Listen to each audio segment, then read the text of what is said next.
and happy to stay for the questions from the audience. Lovely, okay. There'll be about 40 minutes from now or something. Okay, lovely, thank you. Thank you. Because we are running through time, we're going to go straight from gender to place and venue with Dr. Paul Stodd.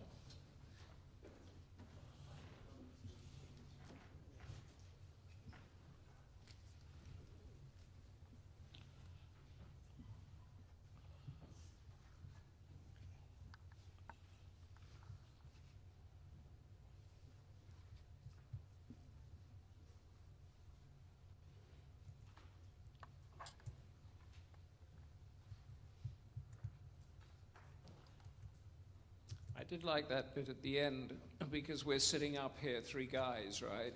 And I thought that when she said it's not gender, or toxic masculinity is not only about men, I had a huge sigh of relief. I don't know about any of the men in the audience here that listened through that. It's very interesting, though, that sort of masculine testosterone thing that drives through extremism, towards extremism. Paul. Okay, can you hear me? The technology is working. That's a very good start. Thank you to the Democracy Forum for the invitation, and I'm looking forward to the debate and discussion. I'm going to talk a little bit about some of the past radical preachers in the UK, and then some of the venues where we've found people who've been arrested, been convicted, been involved in jihadist organisations. Then I'm going to move on to some of the good news, if you like, some of the changes and the way some venues are becoming locations now, I would argue, for a degree of integration and cross-community contact. That, though, then takes us into some of the paradoxes and some of the issues of politicisation, which I argue follow, and I'll talk about some concerns I have in terms of the space we may have or may not have to discuss issues around extremism and draw a few conclusions. Now, if we go back a decade or so ago, Peter Neumann of King's College argued that the era of the radical imam may be coming to an end. Basically, the authorities were catching up, were getting themselves organised. And if you look at the careers of what I referred to in my PhD and forthcoming book as the four lions of British jihadism, I think this is broadly speaking the case. We have Abdul al-Fazl there pictured for a period of Brixton Mosque until he got forced out. Abu Hamza, who many people will remember from his time at Finsbury Park Mosque. Omar Bakri Mohammed, who took a slightly different route in forming the group Al-Muhajirun. And probably the most important in theological and international terms, Abu Qatada. Now, I think the authorities were late in catching up to the threat these individuals and their circles posed, but they did eventually address the problem, and broadly speaking, through the legal system. So let's look at the fate of those four. Abdullah al-Fazl, convicted of inciting racial hatred, and at the end of his sentence deported to Jamaica. Abu Hamza, convicted similarly, and then extradited to the United States, convicted there, serving life in prison. Omar Bakri Mohammed, not allowed back in the country after the 7/7 attacks, and stuck in Lebanon. Abu Qatada, probably the most successful in terms of fighting the authorities, and indeed only left the country to go to Jordan, having withdrawn an appeal against the extradition proceedings he was facing. And indeed in Jordan he seems to have had quite a bit of leeway, but that might be a discussion for another time in terms of precisely what happened there. Where might we find extremists? Well, my image here shows perhaps some of the diversity in venues and locations. If there's any mixed martial arts fan, you'll get the joke here of the UFC building in Ilford. It's not the Ultimate Fighting Championships, but the UMA Fitness Centre. That's where one of the London Bridge attackers was to be found.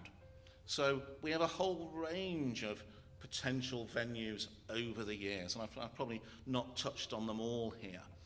If for a period you'd wanted to find Anjem Chowdhury and members of Al-Muhajirun, yes, you may find them doing street stalls on a Saturday, places like Dalston, where I used to live in Hackney, but for a long time they'd be setting up pasting tables outside Regent's Park Mosque. They're banned from going inside, so they've positioned themselves outside. We've seen activists around the charity sector, which causes some emotion when it's brought up as an issue. But if you have a look at the list of who attended the Girls' Brigade convoy in 2009, it's an impressive number of future fighters from the Syrian jihad. And over the years, you'll see media coverage from trials and court reports around social clubs. Abu Qatada, for a period, operated out of the Four Feathers Centre in London. Bookshops have featured university campuses. And just to show how difficult this is for the authorities to address, other people's houses. Now, I teach 3 hours a week at Leicester University, so I hope my employer will forgive me for mentioning that institution perhaps has two of the most illuminous names of international jihad in recent decades as having spoken there. Hafiz Saeed of the Lashkar-Taiba group in 1995 and Anwar al-Awlaki, later of Al-Qaeda in the Arabian Peninsula, just before he left the UK for Yemen.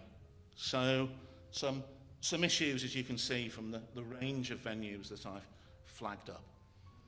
Now, if we take the view, as I do, that the era of the sort of troublesome preacher or the troublesome mosque is to an extent past, that doesn't mean that problems as offended are totally eliminated. And I put up a couple of examples there. Mosque in Stoke, where the Imam was an Islamic State supporter and was convicted of terrorism offences, and people in London probably more aware of the sort of Fagin-type character who was operating out of Ripple Road Mosque in Barking, and I think had plans for children to carry out all sorts of terrorist attacks. We don't know as yet what will come in terms of whether there'll be an inquest or whether the inquest proposed into the Manchester Arena bombing will become a public inquiry, but the issue of Didsbury Mosque certainly needs to be addressed in that process. Having given you some of the bad news, if you like, there are plenty of alternative narratives. And I think what we've seen in recent years is a shift. That in many areas of the country, local authorities, primarily local councils, and the police have developed good working relationships with Islamic centres, madrasas, and indeed mosques. People are beginning to operate on a cross-community basis. The Muslim Council of Britain's Visit My Mosque Day, I think, has been a successful initiative, and again has brought a degree of interaction to communities that might not otherwise be there. So we have a narrative that's wider than simply talking about extremism. Under-researched, certainly by academics, and also under-discussed, is the extent to which some of the biggest mosques are now important community actors, but also increasingly important political players.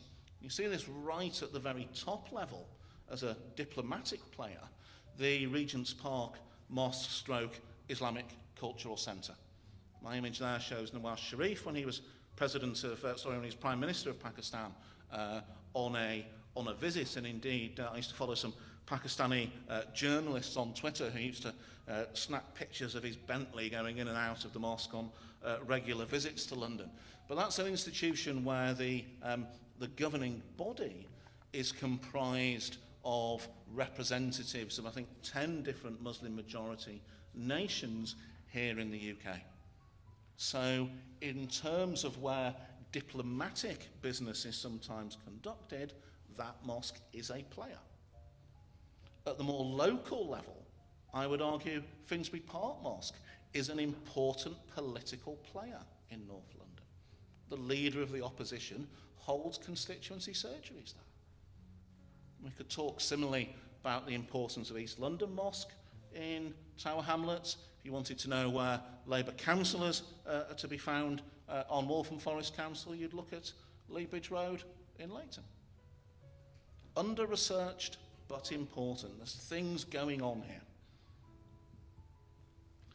There are paradoxes, though. And mentioned universities and the challenge sometimes faced there in terms of universities, campuses as a venue where radicalised actors may meet. I think universities have struggled with this, and they've struggled with it since the mid-1990s. Many of my academic colleagues are very happy to censor, restrict, to bar, to ban, to discourage if people are from the far right. They're less comfortable doing so with Islamic actors. And it's very interesting sometimes on campus that you come across particular individuals, won't name any names, but certainly did when I was working at SOAS, who aren't really libertarians, but who turn libertarians overnight as soon as somebody wants to ban Cage or wants to criticise Mozambique or whoever. And I think universities have struggled with these issues. They are better than they were. My image here shows my two images show another part of this struggle. They're both taken from the Facebook page of the British Muslim Initiative, which was a splinter from the Muslim Association of Britain for a period, and indeed comprised many of the MAB's leading members. I think people like Mohammed Kosbar and Nasser Takriti, Dawud Abdullah have now gone back into the Muslim Association of Britain. But within a couple of days on their Facebook page in 2013, these two images appeared. The top one, if you like, a classic anti-Semitic image. Anybody who's read anything about the far right in the first sort of few decades of the 20th century in France or Germany will have seen such images of the Jew in France or Germany.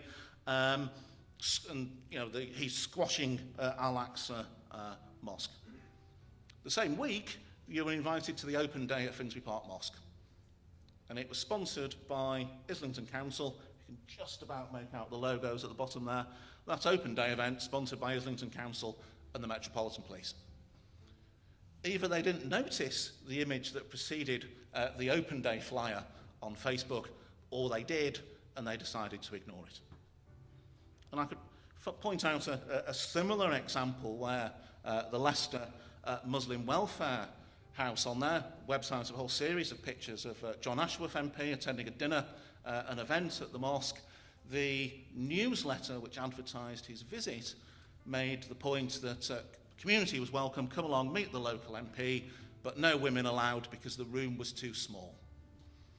So again, either the MP didn't notice or they went ahead anyway. These are some of the paradoxes, some of the issues which will occur through this process of engagement.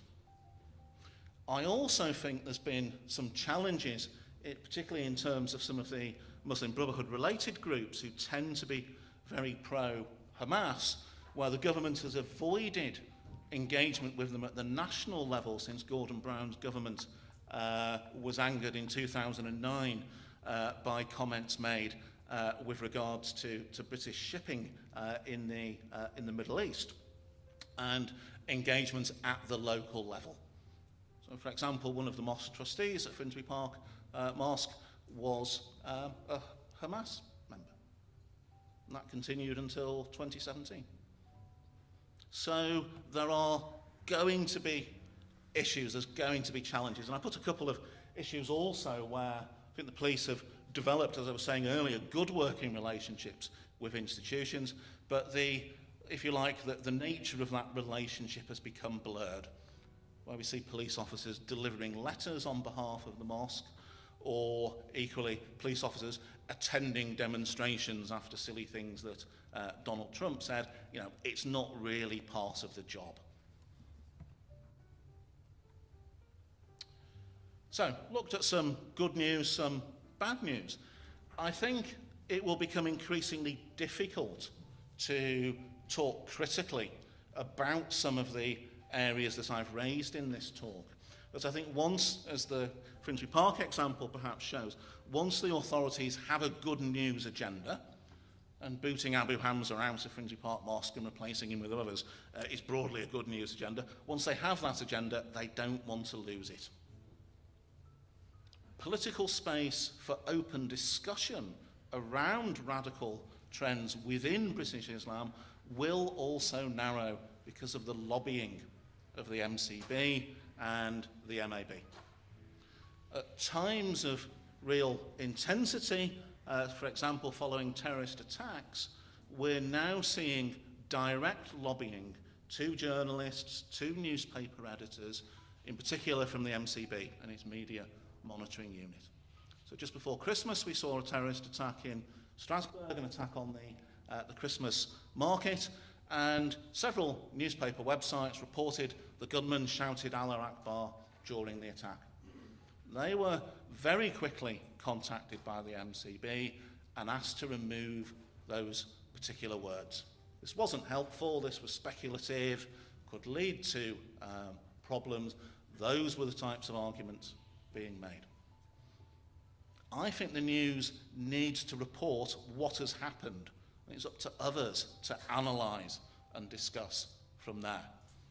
And I suspect Mick Dadversey of the MCB deep down agrees with me, because on New Year's Day he retweeted a news report about a far-right terrorist attack in Germany where it was reported the attacker had shouted racist abuse whilst they were being arrested.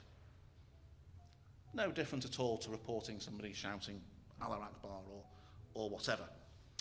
So I do worry with things like the definition of Islamophobia that's on the table at the moment, the rise of lawfare.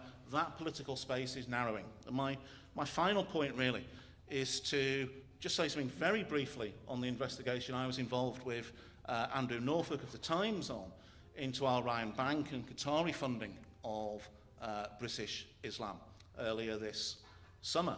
A whole series of articles had appeared across Europe following a book called the Qatar Papers, which detailed very significant funding of Islamist groups across Europe by Qatar, and indeed some huge funding of individuals. Claimed, for example, that Qatar pays Tariq Ramadan £35,000 per month. Articles, as I said, appeared in most European nations. They nearly didn't appear here in the UK because the Times got Carter-rucked. The Times faced down Carter-ruck and the article went ahead. And I think it was in the public interest that it went ahead. That significant sums of money in the tens of millions comes into the UK from Qatar and then goes out from the UK to what appear to be Muslim Brotherhood-related organisations across Europe. That is a matter of public interest. But it may get harder and harder to have those types of articles, have those types of discussions. So I'm going to leave you really with the view that things have got better and things may well carry on better in terms of the direct terrorist threat. That venue-based extremism and those radical preachers, as I talked about at the start, it's much harder to do that in the future. The authorities are on the ball. But success may come with a price tag, a narrowing of debate, a narrowing of political space, and that is bad news potentially in a liberal democracy if we defeat or undermine or mitigate the terrorist threat, but surrender much more in the process. Thank you.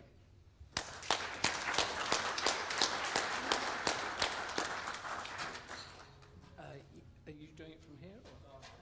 Thank you, Paul Stott. That was fascinating and worrying. You said it was getting better, and then you talk about the channeling of money and the narrowing of debate, as if on the one hand we had the pre-9/11 that we ignored the threat, and now we're deliberately or by law not talking about the threat.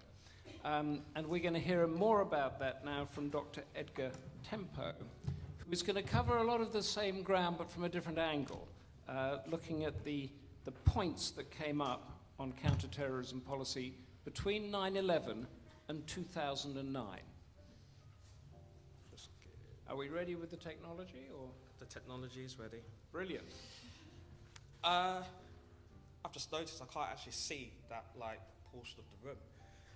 Okay, so good afternoon, everybody. I've got a couple of things that I need to say as a little bit of a caveat. First of all, my surname's Tembo with a B, not a P. And second of all, please feel free to call me Eddie rather than Edgar. Only Mum calls me Edgar when she's really angry with me. The other thing is that, in a sense, the presentations that we've been doing today by two esteemed colleagues, if you like, have kind of drilled down in depth to some of the issues that are the subject of today's forum. It moves. In a sense, that's a kind of reversal of the order in which maybe we should have approached this, only because I'm going to be taking a kind of broader, generalised kind of reflection on US-UK post-9/11 strategy. So many of the points that I'll make are going to actually be fairly closely linked to some of the points that have already been raised, but they are applicable for the period 2001 to 2010 and are more generalised, if you like. Okay, so the first thing that I should say is that I am going to start this in reverse order. So I'm going to begin by telling you the policy recommendations, which, if you're interested, can be found in my book, US-UK Counterterrorism Strategies. Nice little plug there. And then I'm going to finish with some questions that we should reflect upon. And the reason why I'm doing this is because what I'm essentially doing in this presentation is I'm looking back. I'm looking at things that have already occurred, so I'm able to give some of the policy recommendations, or able to highlight some of the policy recommendations that I noted at the time. So the first one is that further investment is needed in counter-radicalisation programs and the dialing down of the ideological rhetoric.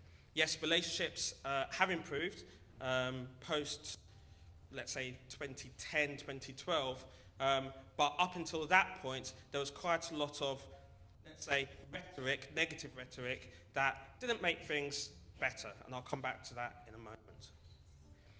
Additional investment is needed, or was needed, in intelligence analysts and sustainable training regimes for new technologies. Again, this is something I'll come back to in a moment. Suffice to say, I did see an article recently in relation to the CIA about whether or not the CIA was, quote, too white to detect the upcoming threat of 9/11.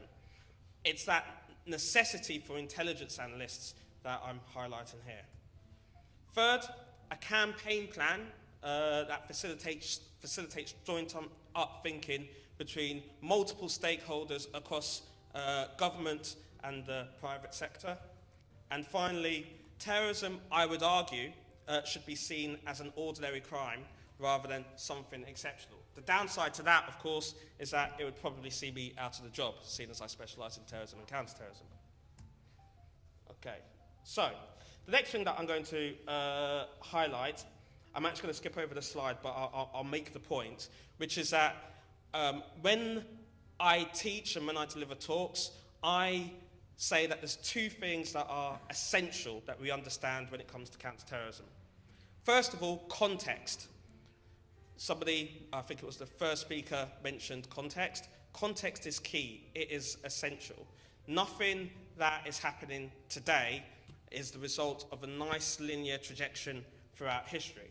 If you just ask the question of how ISIS was formed, of which one of my students a few years ago asked me to do, you come up with something extremely complicated. This is how ISIS was formed. An ideological battle between the United States and the West, the Soviet Union invaded Afghanistan, the US and others aiding the Afghan Mujahideen, which is why you've got the CIA loves the Mujahideen at the top. Iraq invades Kuwait, Saudi Arabia refuses help from Osama bin Laden, Saudi Arabia accepts help from the United States ejects Iraq from Kuwait, but does not oust Saddam Hussein from power. The US stays in Saudi Arabia, and so on and so forth. Nothing is simple when it comes to an assessment of what is happening today. The other point which I'd like to make is that governments face a challenge, and that challenge is to find an adequate balance between acceptability and effectiveness. From where I'm standing, those lines look very wonky, but on here it's fine. But they need to find a balance between acceptability and effectiveness. How acceptable is a counterterrorism policy, technique, strategy versus how effective it is? i.e., will the majority of the population be comfortable with it? Or do we want to sacrifice some democratic substance in order to be effective against terrorism? Or do we have to tolerate a certain level of terrorism for the sake of maintaining the civil liberties and political rights that we cherish? For a government, it's not easy to develop a counter-terrorism strategy. However, it is something which, as you know, and I'll comment to in a moment, we have done. Perhaps the problem with this balance is encapsulated in something which isn't related to radicalisation so much, but it's encapsulated in this statement that the Irish Republican Army, the IRA, released shortly after the attempted assassination of Prime Minister Margaret Thatcher. They said, today we were unlucky, but remember, we only have to be lucky once. You will always have to be lucky. Which is true when you think about it. So there are some dilemmas, in addition to what I've already mentioned, when it comes to counterterrorism. Alex Schmid, who's written quite extensively on terrorism and counterterrorism, talks about these dilemmas and puts them into 4 categories, if you like. Inaction, which occurred during the 1950s, 1980s. A good example of this will be what happened in France, a so-called sanctuary doctrine. Appeasement, making concessions, if you like. Tough preventative anti-terrorism legislation, which is where we were in the post-9/11 period, such as restrictions on travel to an extent. We did have that debate about ID cards, but we never introduced it. And the introduction of special military units and operations. Those dilemmas have led to contentious practices, what I would argue to be contentious practices. Stop and search, I'm perhaps a little bit biased given my ethnicity. Stop and search is something which sometimes is not a positive experience. Detention without trial, or the extension of pre-charge detention, a debate that we had a few years ago. The policy of extraordinary rendition, and the policy of, I've put torture, perhaps I should have put enhanced interrogation techniques, but I would argue that it is torture. So, there is some good news, because I am giving you all of the negative stuff. The United Kingdom of Great Britain and Northern Ireland has a counter-terrorism strategy, Contest, as we all know. And Contest operates on this kind of idea of a led defence. They are 4 Ps. There's only 3 on there, I'll explain in a minute why. Pursue, protect, and prevent. And the objective of this kind of led defence methodology is to, if one layer fails, or one area of defence fails, because there's an area of weakness, the next one should be able to deter the threat. So if we fail to prevent a terrorist attack, if we fail to prevent people from engaging with terrorists and becoming terrorists and undertaking terrorist actions, then hopefully we'll be able to protect critical national infrastructure or citizens. Hopefully we'll be able to pursue those people who are involved in the planning stages of terrorism. The one which is not on there, prepare, the reason it's not on there is because the use of prepare is an indication of a failure, because the prepare strand of Contest is to prepare for the aftermath of a terrorist-related incident. So if you have to use it, it means that you failed in your counter-terrorism activities. So, am I imagining this? Can somebody else hear the music playing? Yeah? I thought so. It's very soft and it's just making me a little bit sleepy. So there are 5 areas of discussion which I would argue informed the 2001 to 2010 period, which I'm going to go through. The first is the so-called third-party rule, which I'll explain about in a moment. Then there is, linked to that, as a consequence, if you like, the idea of a decision-making authority without privilege. And then I'm not going to talk about community programs because the speaker before me did that, but community programs are something that definitely informed the debate during that period. Then there's a so-called deficit of trust and the absence of a single unified counter-terrorism authority. It's probably worth me mentioning at this stage the rationale behind some of the research that I've undertaken in the past. Back in 2007, I was awarded a university scholarship to undertake research on US-UK counter-terrorism strategies. I went over to the United States and spoke to somebody who worked for the Department of Homeland Security, let's put it that way. And I said to that person, how effective has US counter-terrorism strategy been? I was asking him for 2 reasons. Number one, I was interested. And number two, it was part of my dissertation, or part of my doctoral research to try and answer this question.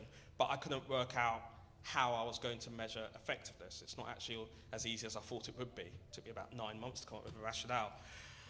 And he turned around and he said, US counter-terrorism strategy has been extremely effective. And I went, really? Extremely effective? Why do you say that? And he said, well, because we haven't had another terrorist attack on the same scale as 9/11. And I sat there feeling a little bit intimidated with this very broad, big individual from the Department of Homeland Security. And I just kind of looked at him and I said, well, that doesn't necessarily mean that it's the counter-terrorism strategy, it's cause and effect. Yeah, it doesn't mean the fact that there hasn't been another 9/11 attack could be that all the terrorists decided to go on holiday. It could be that there were issues in their funding, in their modus operandi there. It does not necessarily mean that the United States or any other country has been successful in their counter-terrorism thinking. And that's what informed the research that I eventually undertook, and that was published. There's another little plug there. Okay, so Richard Dearlove, former chief, if you like, of MI6, the Secret Intelligence, the Secret Intelligence Service, at a talk shortly after he stepped down at an institute based in Whitehall, he talked about this so-called third-party rule and the consequences of it. If anybody in here has ever studied business or economics, you may well have come across something rather similar. In essence, what he was saying is that there is a problem, or that there was a problem, in the manner in which the security and intelligence agencies were able to communicate some of their intelligence to other organizations, other bodies, other stakeholders who were responsible for counterterrorism. And the reason for this is that if, let's say, I develop a source and I develop some intelligence as a result of that source, I can share it with my immediate superiors. I could perhaps even share it with the government department down the hall. But the condition of sharing it is that they cannot then pass it on, because you risk compromising the original source of that intelligence. This has an effect, if you like, in terms of those people who are making decisions. What we found in the early 2001-2009 period, particularly in regards to PREVENT, is that local authorities who had some control, if you like, over the manner in which PREVENT was operationalised, particularly through projects such as Channel, they were having to make decisions based on the information provided to them by law enforcement, local police constabularies, but were not able to look at that raw data. And in some cases, the police, for example, would turn around and say, you just need to do this, or you just need to authorise this. I spoke to somebody who was responsible for an early version of the Channel project, And they said that in their opinion, sorry, when I say an early version of the Channel Project, I mean from the police's perspective. And he said that from his opinion, only about 10% of information that is collected really needs to be kept secret, and that the rest of it, about 90%, should be passed on to other authorities. The role of law enforcement is to push for intelligence to enter the public domain so that local authorities can make informed decisions. But this contradicts the role of distributing information to partners in order to stem radicalization. So the role of law enforcement is to push as much as possible for classified data to be declassified so that local authorities can make decisions.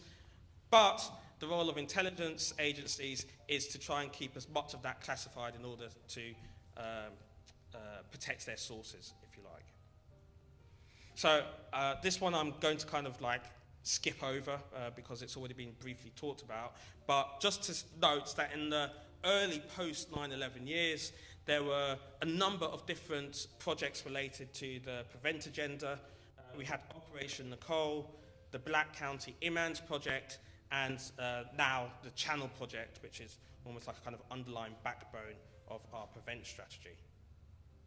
One of the problems with the Channel Project, one of the early problems with the Channel Project, just to mention this here, is the idea that teachers, particularly, I'm a university lecturer, so my job is slightly easier, well, much easier actually, but teachers particularly were encouraged, if you like, to pass information on to law enforcement, social workers, and so on and so forth, about young people regarding potential links to, or the potential to become terrorists, if you like, so their potential for radicalization. There was a lot of discomfort. Earlier on, somebody mentioned how universities are responding to radicalization on campus. It is, from, I would argue, from a university perspective, very difficult. It's a very difficult debate to engage in for a variety of reasons, which we could come back to later. When I was undertaking my research, I came across this lovely little document whereby I found this quote. I couldn't quite believe it, actually, so I had to go and get it verified. And in a sense, this encapsulates the reasons why there was an initial deficit of trust, as one individual has described it, between, let's say, the people and the government. And it talks about the allocation of finances in the early years of the Prevent agenda. And it said that 6 million, quote, pounds of, was based on, so the allocation of finances, 6 million pounds was based on concentrations of Muslim population with 5% used as a starting point. Moreover, the report states, crudely, each eligible local authority with a minimum Muslim population of 4,000 using 2001 census data will receive a baseline funding of £85,000 per year and an additional £20,000 for every 5,000 Muslims in their local area in year 1 to 25,000 and 31,000 in years 2 and 3. If we go to the box on the right-hand side, Hazel Blair, who was a minister in the Home Office, as it was back then, for counter-terrorism, or with responsibility for counter-terrorism, stated quite clearly, some of our counter-terrorism measures, this was back in 2005, will be disproportionately experienced by the Muslim community. We go back to those earlier points, this idea of stop and search, considered to be expedient. We ended up in a position whereby we were creating what some academics would describe as suspect communities. And that led to a deficit of trust. I was very happy to hear earlier on that the relationship between law enforcement in particularly and Muslim communities has significantly improved since this period. Okay, so one of the other issues that occurred in the post 9/11 period was a recognition that the United Kingdom lacked a single unified police force, if you like, to deal with counter-terrorism activity. We have counter-terrorism command based at New Scotland Yard down in sunny London. But their role in this period was to advise other police forces. They were not allowed to instruct. That was up to the local police commanders, if you like. This caused a problem in terms of the manner in which counter-terrorism activity was coordinated. Okay, so some more happy news. Towards the end of my research, the period that my research covers, I noted that law enforcement and intelligence agencies were beginning to work very well together. In the United Kingdom, our lead for counter-terrorism operations is undertaken by law enforcement, but the kind of strategic overview is led by the security agencies, so MI5, MI6. In order to try and circumnavigate the third-party rule, perhaps circumnavigate's a bit of a harsh way to put it, in order to overcome the third-party rule, many organisations, many law enforcement agencies, police constabularies, have developed their own in-house intelligence gathering capabilities. Law enforcement does still have some negative perceptions, but on the whole it's getting better, and the relationship between law enforcement and the military is good. It's much improved, but you do find that there is a duplication of resources, mostly for reasons to do with funding. So, in conclusion, I am going to just identify 3 questions that might be a kind of nice transition into a Q&A. Before I go on to these questions, it is worth noting that counter-terrorism, the manner in which we think about it from 2009 up to the present day, has started to shift, in my opinion, into a more kind of favourable arena. We are starting to think of terrorism as ordinary crime. I think that domestically, within the UK and within the United States, that's a good thing.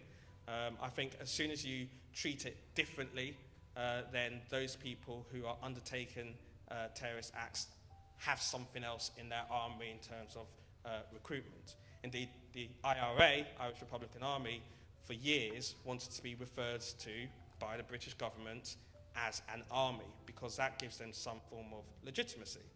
They are an army, they are representing a people, therefore they might have something worth arguing about. So my 3 questions is, how much of a threat does terrorism really pose? We can debate that one later on if you wish.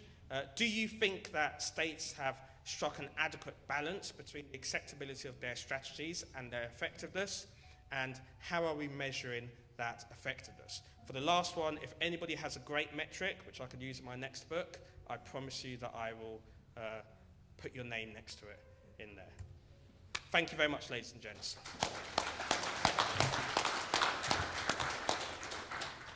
Thank you, Eddie. Great presentation, great detail. We're now going to do about 10 minutes of Q&A to try and get us back onto track again. Eddie has helped us by asking those 3 questions. I want to ask you a question first whilst I watch the hands around the table there. We'll take a couple at once and then put it on. But the 2 questions, or one question, you said about terrorism being treated as a crime. And then you mentioned the IRA wanting legitimacy as an army.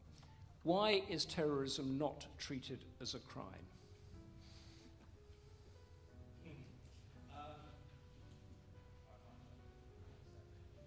Bang it, it works. That's it. There you go. Yeah. Why is terrorism not treated as a crime? A brief answer will do, just a sort of top line. Okay, Yeah. Brief answer. So 2 points. Number 1, I'd say that now it is.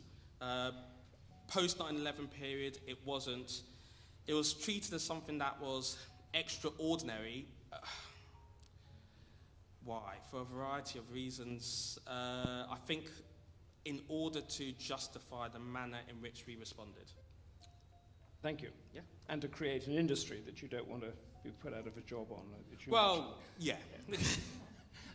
Because I did a lot of stuff after 9/11, and that industry was really burgeoning. Now, let's take a question here and a question right at the back. And if you could say who you are, who you belong to, and keep it really tight as a question. Take this one. This gentleman here. And then we're going to go there, and then we'll get on.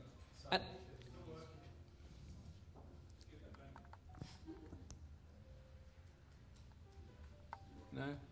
Talk very loudly. And pass the non-working microphone up there in case it works in the interim. Citation Beliefs Forum. I'm particularly interested in your presentation. I'd kind of hoped that it was so boring nobody would ask me any questions. But no, go ahead, please. I'm interested to know about the level of cooperation between in dealing with terrorism, domestic terrorism, first of all, between the intelligence services and the police. So sometimes I'm told the level of cooperation isn't as great as it should be, and sometimes the intelligence services keep quite a lot of information to themselves and don't believe in sharing all of that information until the last moment with the police. And how do you foresee the future about intelligence sharing on terrorism with the 31st of October? Are there going to be any major ramifications in coordinating with police forces and intelligence services in Europe? Lovely. The first Brexit question there. And the gentleman with the dark blazer and white shirt.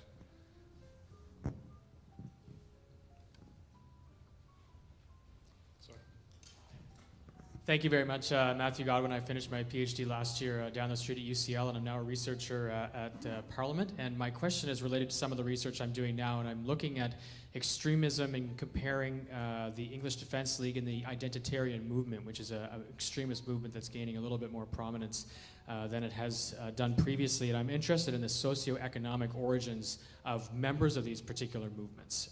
The EDL, as was discussed by Dr. Pearson, seems to have a primarily working class, white, uneducated, sort of economic grievance-driven membership. And what we're seeing with the identitarians is something very different, which is membership from sort of younger, slightly maybe more privileged, more educated, more gender diverse membership. And I'm wondering what's driving individuals to become extremists or join extremist movements from relatively comfortable and relatively privileged backgrounds. Maybe we're seeing similar trends in other communities, in the Muslim community and other communities as well.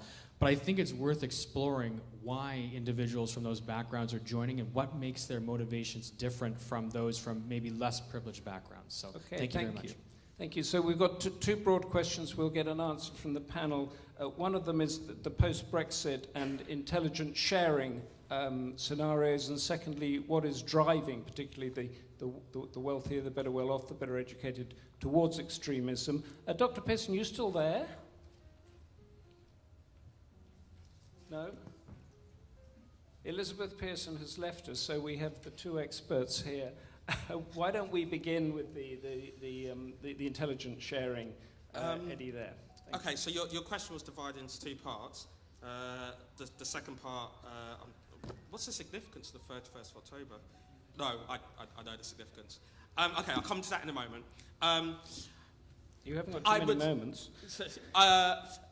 The relationship between the intelligence services, so in the UK, the relationship between the intelligence services and the police service is very, very good. We have liaison officers that share offices, so people from MI5 will share an office with people in a police constabulary, and they communicate with one another. But the point that you make in terms of intelligence services not wanting to pass on as much information as the police would perhaps like to use is completely valid. And that just goes back to the nature of what the role of intelligence services is, which is to gather information in order to move to the next level up, the next level up, and the next level up. So it's good. I'd say it's very, very good, but it's not perfect. And I find it difficult to imagine how it could be. Could you just to do the post-Brexit? Yep. Then we'll, So yeah. in terms of the future relationship, I'm sorry, but I can't answer that question. Only because I don't know, and every prediction I've made since 2016 has been wrong. So I Do you mean we've got, what, 6 weeks to go, and this has not been sorted out? Intelligence and not pass on. Yeah, As far as I'm aware, no, it hasn't been sorted out. So I'm sure that what I am certain of is that in the immediate, so start of November up until the end of the year, as far as I'm aware, things will probably continue as they currently are. But in terms of the kind of medium to long-term relationship, that hasn't yet been organised. And just how many sort of institutions are being ripped down because of Brexit on this one? That one I don't know. You're picking up the phone and calling someone because you have an agreement. The only way I can answer that is basically to turn around and say that us leaving the European Union is not going to be great for our intelligence gathering capabilities. Thank you. Paul, what makes somebody do these things? Well, shall I go without a microphone? There you go. I think a whole series of explanations that take in the personal to the broader political. I do think, just going to the question from the gentleman at the back, I think in terms of when we look at extremist groups, terrorist actors, there are some interesting divisions in terms of class. So if you look back at the Northern Ireland conflict, on both sides, the dominant players were primarily working class and from the working class heartlands of the loyalist and Republican communities. If you look at far left terrorism in pretty much the same era from 68 onwards, in most European countries, it was primarily middle class. I would argue, looking at Islamist terrorists in this country, they've tended to be a bit more middle class than working class. You look at France, the picture seems to be very different. Often people from, the tough housing estates, from criminal backgrounds, this, that, and the other. So there's some really interesting variants there that I think deserve much further study. On the identitarians, I think intellectually they're quite interesting, so I think that piques people's interest. We have been here before with the far right. The National Front in the late 80s developed some rather odd political directions around the third positionist movement. There's a very good PhD by a friend of mine called Larry O'Hara that looks at this. And what he basically found was that the ideas that the third positionists put forward were, if you like, too big for the National Front, that people just wanted simple, straightforward, old-fashioned racism, and the third positionists were covering much more, were presenting a sort of design for living, and the group collapsed, and they got nowhere. And I do wonder if that's where, ultimately, some of the identitarians will end up. Lovely, thank you. We're going to take two more. This gentleman here and this, if the microphone's there, we'll do this gentleman here, and then and very short, please, and we'll get the answers in. Thank you. Yeah, thank you very much. Ewan Grant, I'm a former law enforcement intelligence analyst. I've worked on a European Commission programme on information sharing in Europe, and I've twice been in a room where people 2 days later have been killed by suicide bombers. My question follows on from Dr. Tembo's point about the intelligence gathering, but it's really for both of you.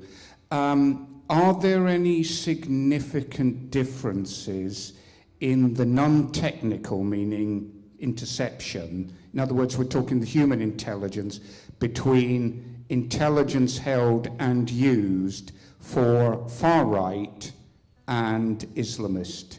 What about the breakdown of the sources, which also leads on to a bit the breakdown of how it's analysed and actioned? Thank you. Great question. Love it. Let's do this one here. Microphone. There it is.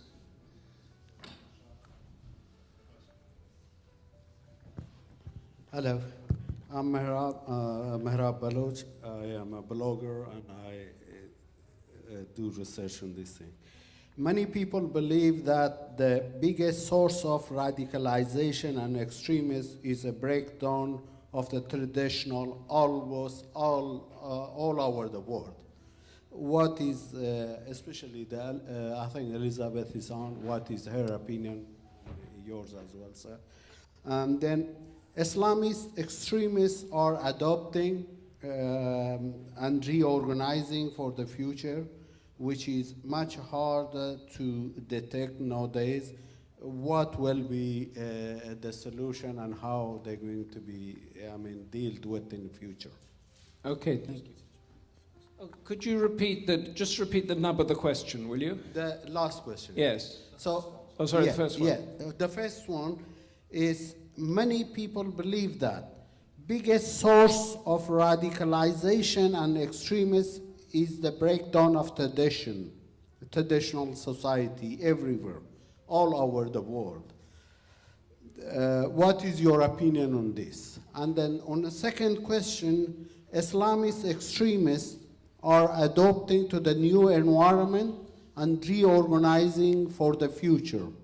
So how that's the intelligence services or the law enforcement agency going to prepare for this, and how are they see the signal what they're going through? Thank you. Okay, thank you. Right, we'll wrap this up quite quickly because they're great questions, both of them. Elizabeth Pearson, do we have you again? No. Okay, right. We have the two questions here. The first one is about the difference of intelligence gathering, human intelligence gathering particularly, between the far right and the Islamists. Would you like to deal with that, Paul? Yes, thank you for the question here. And I think we need to recognise here we're talking about two different actors and significant difference in size.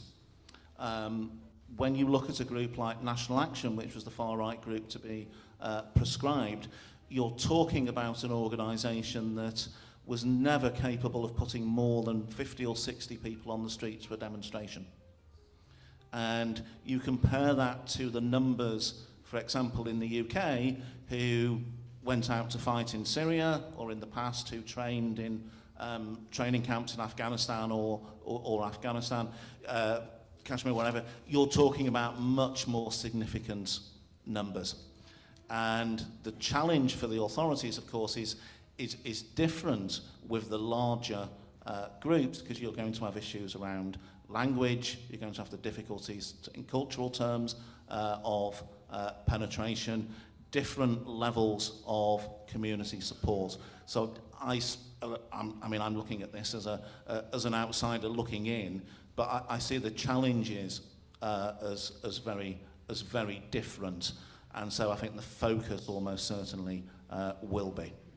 Thank you.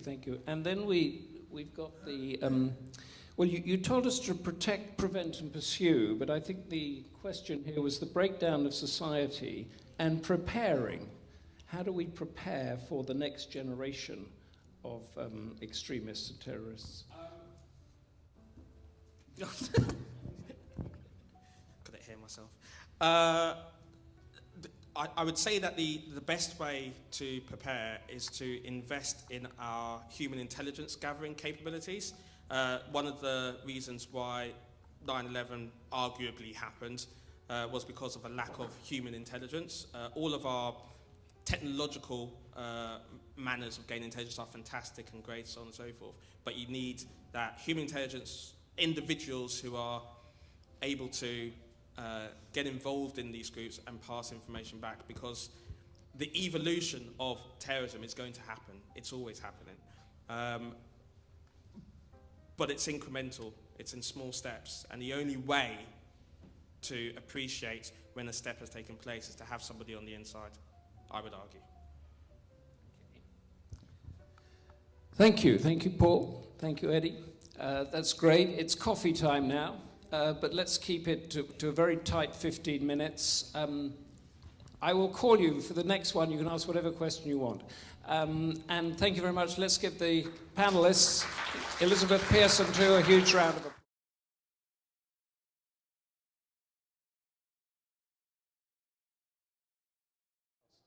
Brilliant. Hello, Sam. Hi. Hi, Bill.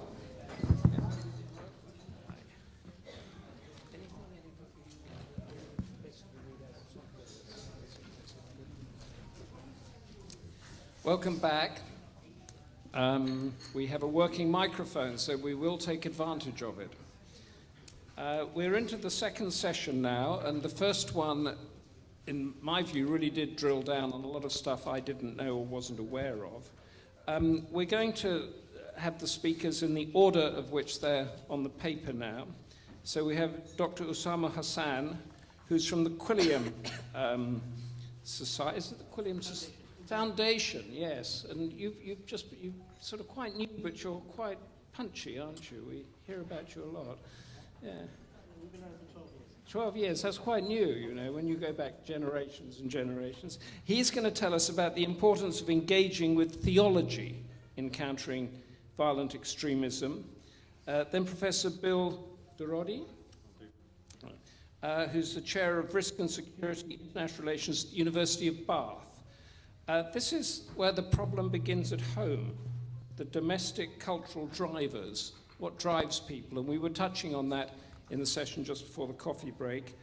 And then we're going to end up with a finale from Emma Webb, who's the director of the Forum of Integration, Democracy and Extremism, formerly of Henry Jackson, is that right as well?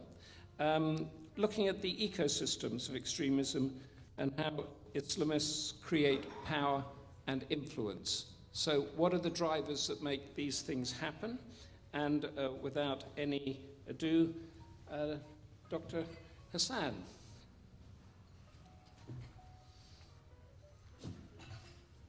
Okay. Should I have my presentation here somewhere?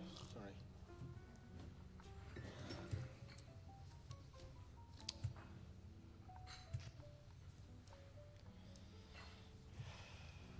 Right. Okay, Bismillah ar-Rahman ar-Rahim, with the name of God, all merciful, most merciful. And then a big thank you to the Democracy Forum. And if Lavina is here, I am available for interview afterwards. Sorry I didn't get the message to you earlier.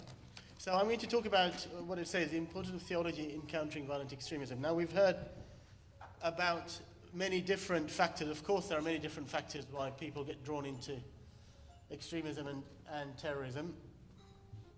And those are religious, cultural, socioeconomic, psychological, all the rest of it. Those arguments are endlessly debated, it seems to me. Often unnecessarily, because clearly there are all of those factors have an impact.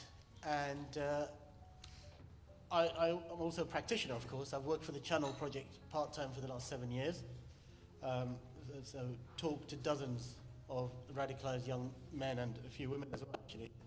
And through the Quilliam work with my Quilliam hat, of course, we have a lot of experience in this as well. And I'm actually going to show you what I believe is, you know, a way forward in terms of actually dealing at the grassroots, at the nitty-gritty with this problem and how we can actually turn people around. I'm going to talk about case studies, successful case studies, of which there are, dozens, hundreds, thousands actually around the world, but we often don't hear about them because we often hear the negative headlines only, and our public discourse is often hysterical and based on ignorance. And it's very important for researchers to be aware of this kind of thing, especially because some of these conversations are confidential, so often academic researchers don't have access to them either, and that doesn't help when sometimes academics in universities actually promote ideas which is completely opposite to what we're seeing on the ground. And I've had many arguments with academics who really didn't know what they were talking about. But of course there are many other good ones as well. And we hope the ones here today fall in that category. Now here's my basic thesis and my approach as an imam. I am an imam, served for over 35 years in the UK. I began young. I was radicalized, to use the common term, the contemporary term. I went off with my British group to train and fight in Afghanistan against the Soviet-backed communist forces there. My friend went to fight in Bosnia, Kashmir, Chechnya, Burma, even in the 90s, would you believe, with the Rohingya Mujahideen way before people knew who they were. We lost friends out there. A couple of my friends from the UK were martyred, and we use that term still. One in Kashmir, one in Bosnia. The one in Kashmir was Pakistani, but the origin of the one in Bosnia was an Afro-Caribbean West Indian convert to Islam who gave his life fighting forces in the Bosnian War.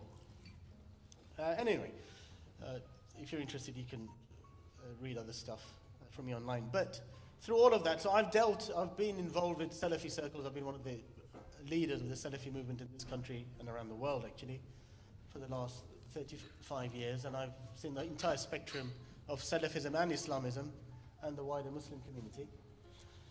And this is my basic thesis, is that, yes, we have to call out extremism, all the negative stuff, but we actually are never going to get anywhere until we actually start talking to people and understanding them in a serious way. And of course, governments around the world are all saying this. There's been a number of books by top experts saying, talk to terrorists, right? Jonathan Powell's written a book called Talk to Terrorists, Talking to Terrorists, and there's been a number of other books. And of course, it has been done successfully or unsuccessfully with groups like the IRA, Hamas, and all kinds of other groups. Now, I'll come at it from a theological angle. Islam has a long history. We had basically violent extremists, terrorists, whatever you want to call them, called the Khawarij, within 30, 40 years of the Prophet's death, so early Islam. Ali bin Abi Talib, who is the fourth caliph of Sunni Islam, the first Imam of Shia Islam, and therefore widely revered, he debated the Khawarij terrorists at first. He engaged in dialogue and successfully de-radicalized, to use modern terms, 1/3 or 2/3 of the terrorist army. But then he fought the others because they didn't budge, and he was caliph and political authority. The law has to be upheld. He fought and killed the others. They eventually, well, they didn't get their revenge, but because of course he was on the higher ground. But they assassinated him, of course. Caliph Ali was martyred by the Khawarij eventually, after leading prayers in the mosque in Kufa. And famously, many of his followers said, condemn them. They're not Muslim. They were pretty awful, terrible people. They were fanatical. But ultimately, they were sincere. And in my experience, most people are actually sincere. Most terrorists are. They commit passions of crime. They're often ignorant. They're deluded. All the rest of it. But we have to recognize that they have that humanity. Now, Ali bin Abi Talib said, when they said, look, excommunicate these people, which is a cop-out, which is being promoted by some people today. Just ignore the problem, just say, look, it's got nothing to do with us. That doesn't solve the problem. And Caliph Ali knew that. He said, there are our brothers who transgressed against us. إِخْوَانُنَا بَغَوْا عَلَيْنَا. Because he was a man of God. And he understood their essential humanity.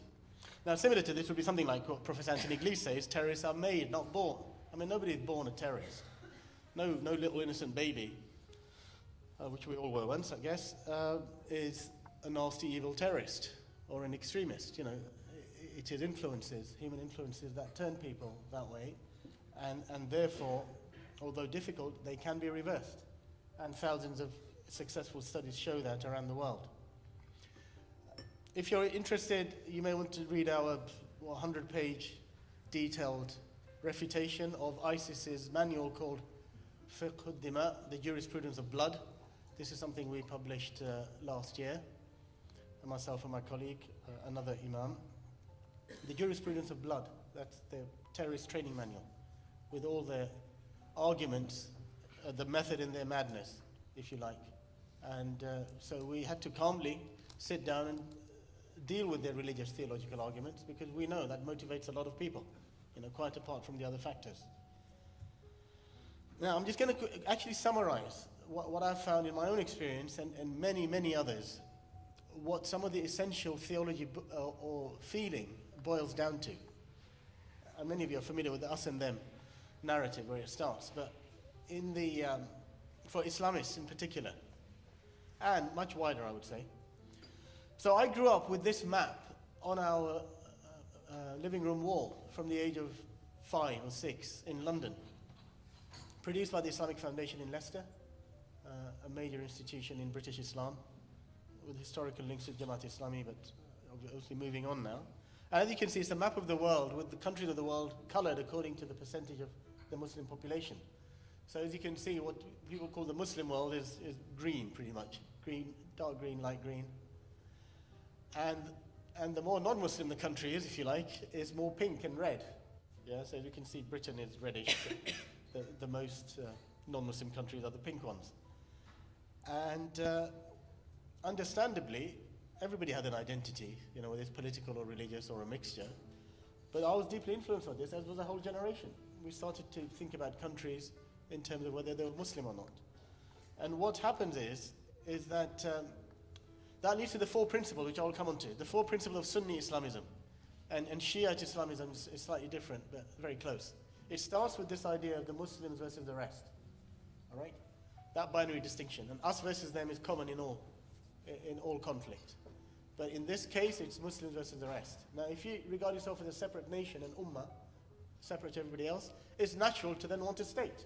Because that's self-determination for a nation state. And the obvious thing to do is say, we want that green area for ourselves as one big Islamic state. When you have a state, you then need a state law. And therefore the third principle, so the first principle is the Ummah, the Muslim nation. The second one is the Caliphate, or the Islamic State. The third is the state law of Sharia. And even though there are dozens of interpretations of Sharia, the Islamists would like to impose a particular understanding on everybody. And that's what all the groups, from the Taliban to ISIS, but before that, Saudi Arabia, Iran, other Muslim majority countries do that. They apply various interpretations of Sharia. And it's not a new issue. In the West, in Christian Europe, there's the same issue, God's law versus human law. It's that same battle going on. And once you have this idea of Sharia, then there's jihad to protect and also to expand. Because in the minds of the most radical Islamists, you start with the green areas, but that's not enough. You want to expand it militarily or otherwise to the whole world. And they're very explicit about that. And it amazes me that many academics still refuse to believe that this is what motivates them, even though we and they say it and said it all the time, and still do. And you can see that, you see. That's from Britain. This was the ISIS map, reviving that caliphate. The green areas have become black, and also some other historical areas like Spain are to be recaptured, etc. It's very explicit. You can draw that line very easily. Now, I wrote about this in 2013. The day after the murder of drummer Rigby, the BBC asked me to try to explain to the shocked British public how the hell Nigerian Christian convert to Islam could behead a British soldier on the streets of London. And I wrote this then, 6 years ago, outlining those four principles. I believe it was read in high places because, there we are, that's one I mentioned. There's a BBC article. 2 days later, a certain writer in the Telegraph wrote, "The Islamists want universal Sharia law and other mumbo-jumbo." And I do believe he took that from my article because he's not known as an expert on Islam, although he actually has quite a lot of knowledge, being a descendant of a Hafiz of Quran from Turkey. Now, from my own experience and journey, intellectual and spiritual journey, I realized that I went from Islamism to post-Islamism. That's what I would call it. And that's what, of course, in CT circles or CVE circles, we call the exit ramp. And I believe this has not been paid enough attention to because people are still arguing about what the basic situation is. So for example, a key academic recently just talked about Sharia at a public event recently, and I had to correct him and say, and this was a Muslim chap, I said, it's not just Sharia, it's these four principles, and why haven't you been listening? We've been talking about this for years and years. So I don't really have time to go into this, but in detail, I summarized it on this slide, and I've written, and the Quilliam YouTube channels will give you more detail, my article will do that, is that you have these four Quranic notions, these four Arabic words, which are deep theological notions in Islam. In the middle, I've got the Islamist interpretation, which I've already outlined. On the right, I have what I present as a post-Islamist, a more universal reading of those theological terms. And of course, it's a battle of ideas. You know, people are free to adopt what they want and also face the consequences. But what I have found, in my view, that the right-hand column is much closer to the centuries of Islamic tradition and the wisdom which is there, which is lacking amongst the Islamists because, you know, the middle column is their knee-jerk reaction to recent problems like colonialism and the clash with the modern world or modernity, as opposed to traditional religious societies, as somebody mentioned. So those are the 4 pillars of Sunni Islamism, and also my counter-narrative. Now, I talk about that here in detail, what they are, and how you universalize it. So, for example, for me, the Muslim nation becomes universalized to all of humanity, just like John Wesley saying, my parish is the whole world. The caliphate was actually about good governance. And Ibn Khaldun said this 6 centuries ago. It's very clear in his magnificent book, the Muqaddimah. He made it very clear that the caliphate is about good governance and there's no problem having multiple Islamic states. Ibn Taymiyyah actually said the same thing, the great leader of this Salafism. And the Islamists have actually forgotten this, or they don't know it. They literally don't know this stuff anymore. And they've gone back to the medieval picture before that. Sharia I talked about already. I mean, you know, we don't have time to talk about Sharia now, but it's, there are so many interpretations, and it's not a new issue. Christianity, Judaism, and every religious tradition has that discussion. Then there's jihad, of course, which is a deep concept, and it's much more comprehensive than military action or terrorist actions, as the Takfiri terrorists do. And we have to reclaim that language, because if you knock these principles, as an earlier version of the prevent strategy did, and I went and talked to the ministers about it, they said anybody who believes in caliphate, Sharia and jihad is an extremist. I said, oh sorry, you just lost most Muslims. How do you expect Muslims to listen to you if you do that? Because all you're doing, you're buying into the Islamist notion in the middle, and you're forgetting any other possible interpretation. And of course the Muslim community won't listen to you. Of course there'll be a deficit of trust, because you haven't bothered trying to go a bit deeper. Right, so language is important, and that's why I don't use jihadism. I use the term takfirism. Because if you make jihadist a dirty word, ordinary Muslims, they do all the time. And we make this mistake all the time. We'll react against it, saying, you're going against a Quranic concept. You're attacking the caliphate. You can attack the terrorist groups, and we have to be more surgical with our discourse. Now, this is a democracy forum. Thank God there is no Thimitude forum. But this is another 100-page essay I wrote, published 3 years ago. And the summary is on the left, really. One of the things that I trace in there is the development of the medieval Islamic political thought from a binary view of the world into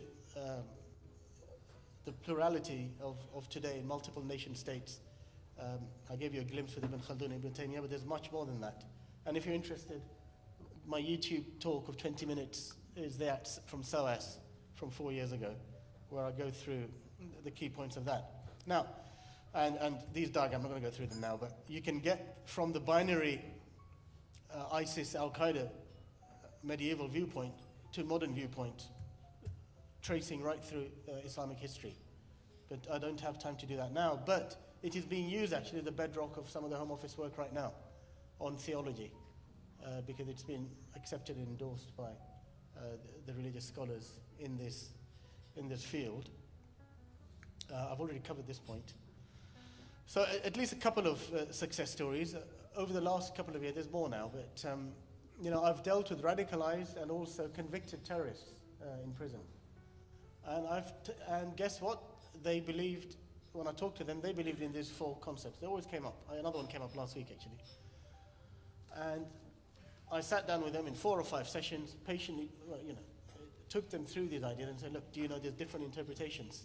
And they invariably said the same thing. They said, why didn't anybody tell us? Why didn't our young radicalizers ever tell us about this? Why didn't the mosque imams who talk about this stuff use these terms? Why did they never mention there's different interpretations and there's all this history and there's all this incredible intellectual and kind of spiritual energy there? But sadly, that's life, but better late than never. We've helped to try to turn their lives around. So I know this will be controversial to many people, but this is what I do. So some of the work I do, and I've found an immense amount of success in it, and I do believe it's a key thing going forward, because the military solution doesn't work. Everybody accepts that. You cannot win this argument with the military. And I would also say public discourse, which just is effectively military in terms of demonizing people and blaming the problem on others and pretending it doesn't belong to us, is also not a solution. this is one of the ways forward. Thank you very much, and I look forward to your feedback.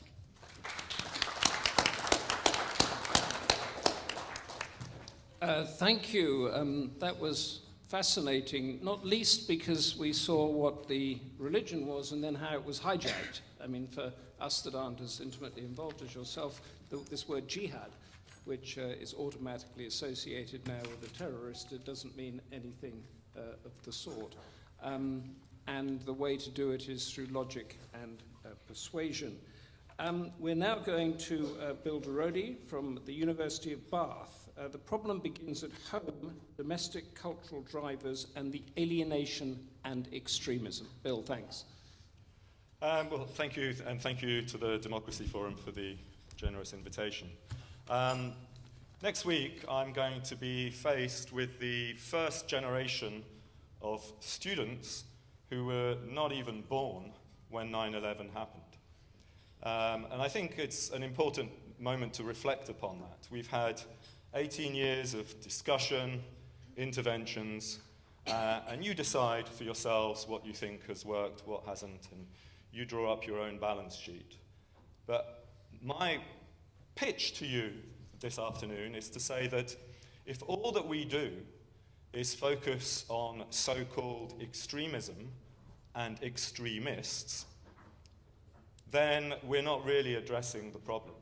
Because extremism and extremists are an expression of a much deeper underlying problem that lies within the mainstream of our own society. And focusing on those that you think are going to perpetrate acts of mayhem may be an important part of the solution, and certainly may be the role of many individuals in this room, but I don't think it addresses the mainstream cultural confusions that we see being expressed. Let me give you a few examples. At the height of the Mumbai attacks that you will recall 11 years ago upon the Taj Hotel, the Oberoi Hotel, Victoria Station in Mumbai, and various other places, one of the perpetrators at the Oberoi Hotel, a person called Fahad Ullah, grabbed the cell phone of someone he had just killed and called up an Indian television station, whereupon he conducted a live, on-air conversation with two television anchors. And about a few minutes into the conversation, after he's made all sorts of declarations of being the Deccan Mujahideen that at that point nobody had ever heard of, one of the anchors says to him, "What are your demands?" And then he feigns not quite hearing, and then the other anchor comes in and says, "Yes, what are your demands?" And what you hear is he puts the phone down, and in the background you hear him say to one of his co-perpetrators, "Hey, what are our demands?" And I think if you don't understand the important insight that you can glean from that, then you could be running in an awful lot of wrong directions in relation to counterterrorism. Because I think it's very important to see that we have countless perpetrators who are not as clear as the previous speaker has suggested necessarily. Not all of them, but some, who are not as clear as to what it is that they're seeking to achieve. They may be acting out of a sense of perceived grievance. They may be acting out of feelings of anger and resentment, but what their agenda is far from clear and is often, in fact, projected for them into the public domain by so-called terrorism experts. Some people will reply to me, "Oh, but Bill, if maybe these young cannon fodder didn't know what they were up to, but there was someone from a terrorist group in Pakistan who was commanding and controlling them, who was very clear."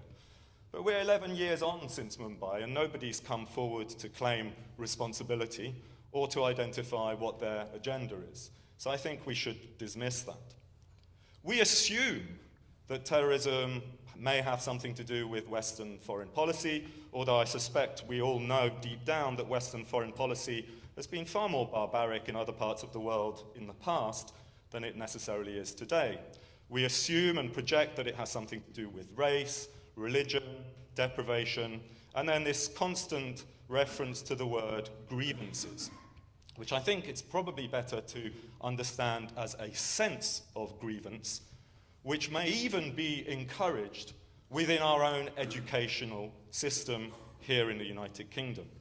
Because there's one thing we do know, is that we live in an age when people are increasingly oversensitive to causing hurt or offence in the presumed beliefs and feelings of others.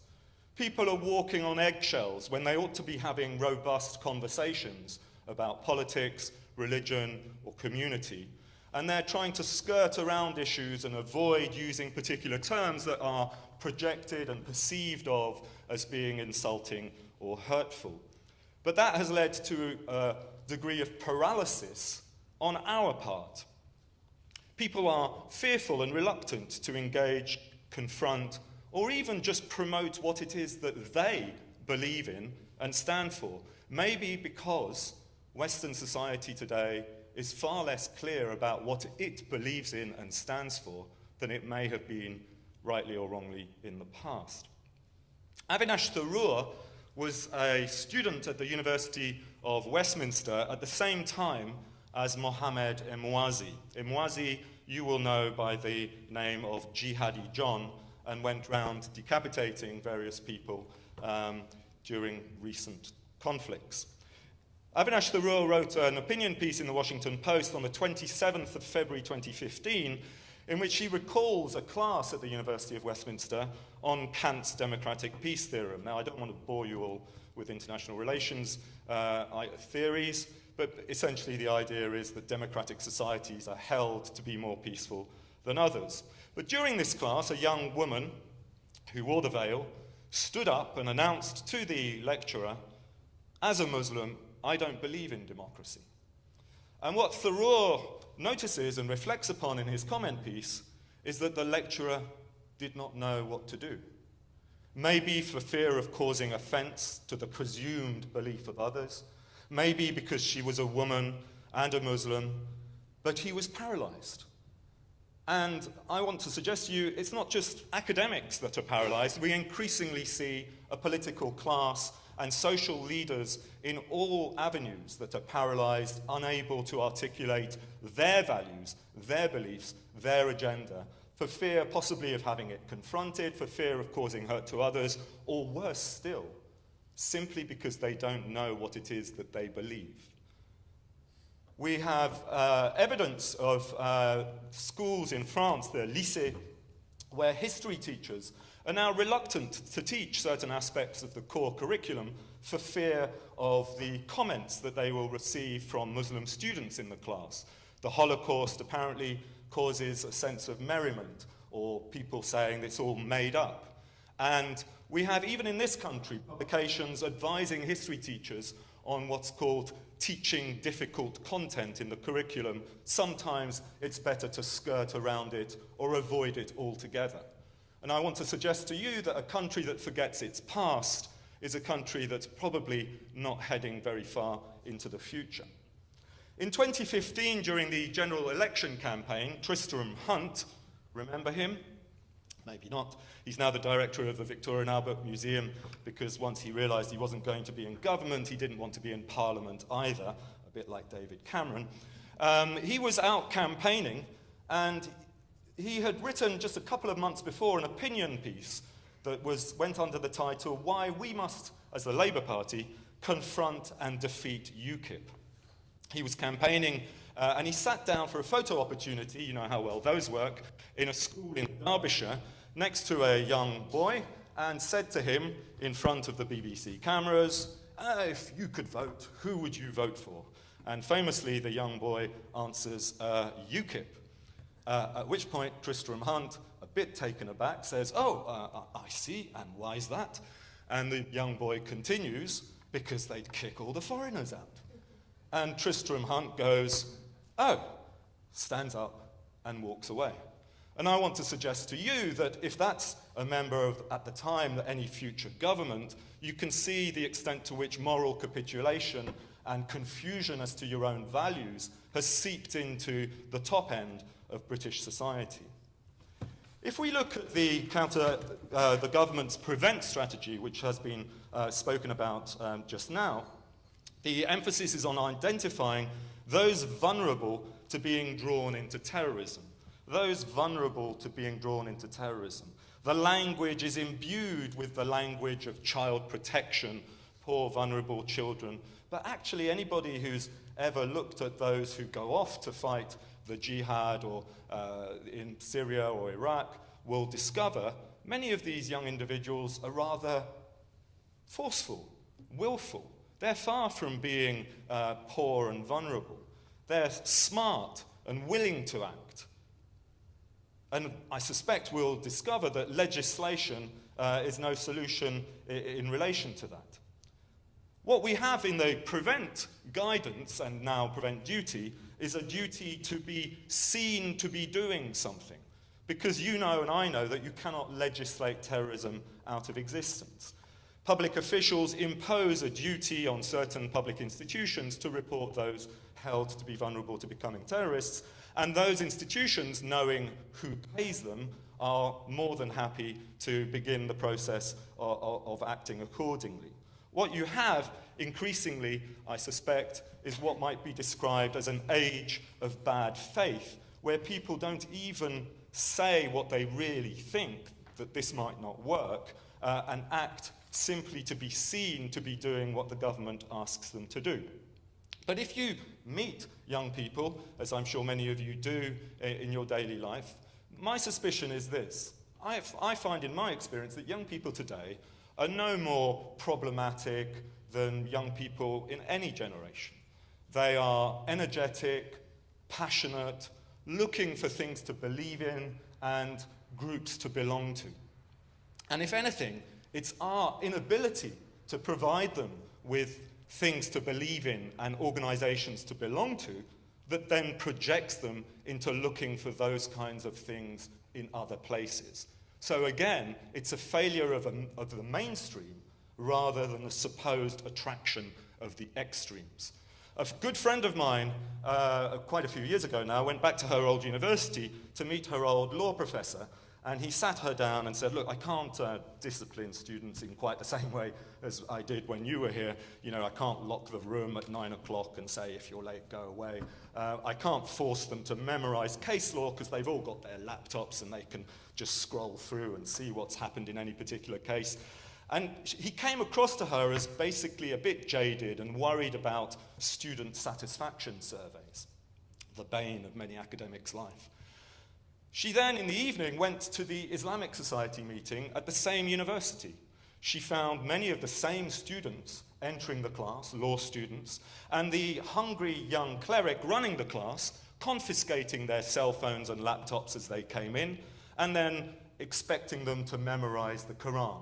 They can't memorize case law, but they can memorize the Quran. And she looks at me and she says, so who do you think is the radicalizing influence here? Is it the jaded Western academic who's given up on trying to challenge young people because for fear that he might cause a bit of hurt and get some bad scores? Or is it the hungry cleric feeding eager young minds looking for structure, meaning, purpose, and direction in their life? I think what we're increasingly finding is that it's the mainstream that we ought to be looking at and understanding the cultural confusions of if we're going to be able to shift this discussion in a productive way. Of course, some of you will be tasked with taking out the extreme end of the spectrum, but the key, in my estimation, is to shift the mainstream discourse in the right direction. Munira Mirza, who's now the head of the number 10 policy unit under Prime Minister Boris Johnson and was his former deputy mayor when Boris was the mayor of London, wrote a report when she worked for the conservative think tank Policy Exchange, a report called Living Apart Together, that looked at the extent to which in many instances, Muslim communities and white communities appear to be leading parallel lives in many areas of the United Kingdom.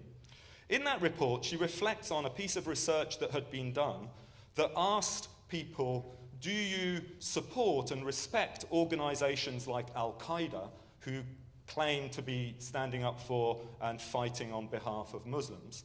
And the response was that 10% of Muslims surveyed, or something of that ilk, responded in the affirmative, which caused media outrage. You know, the enemy in our midst, 10% of Muslims would support Al-Qaeda. And she then said, but nobody's asked young white British people the same question.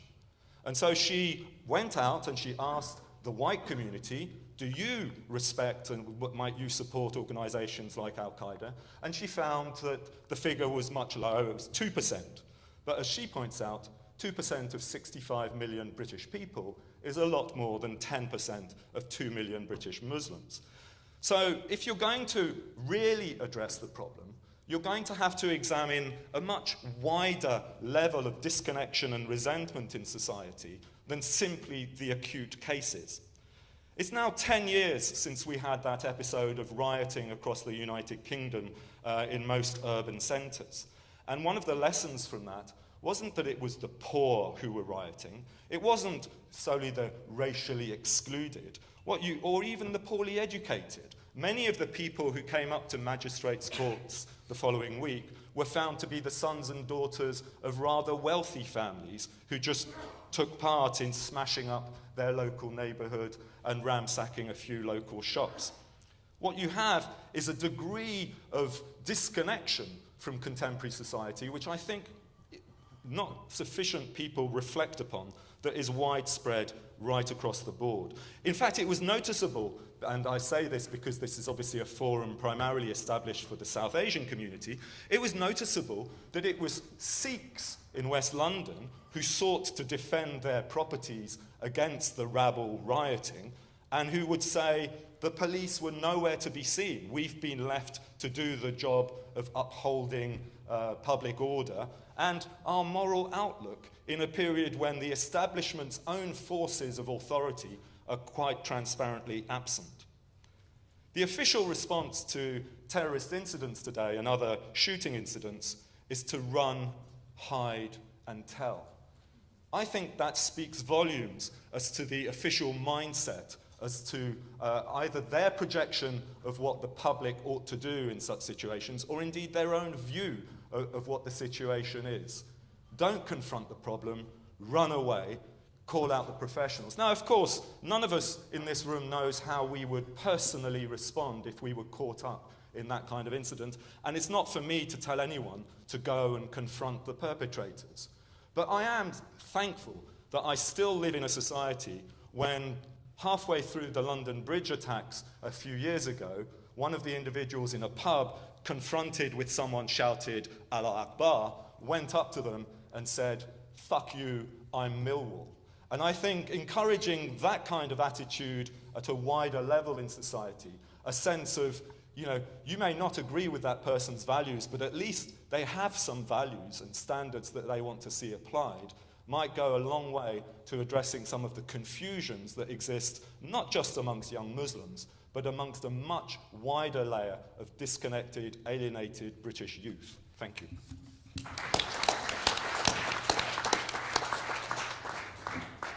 Thank you for that. I don't think you were walking on eggshells at all when you gave us that. The moral capitulation, society, young people particularly looking for structure, and the lack of robust debate. So I think let's give a quick round of applause to the Democracy Forum, because that likes robust debate. Now we're going on to Emma Webb, who's going to tell us how Islamists actually create their power and influence. She has no PowerPoint, and this is under Chatham House rules. So you can use her ideas and her knowledge, but she never said it. Is that right? Should I use that? You can go up there or stay here. Yeah, you can use this one. Yeah. Thank you so much to the Democracy Forum for inviting me to be here today, and also it's a real honour to be alongside my fellow speakers on this panel and also the last.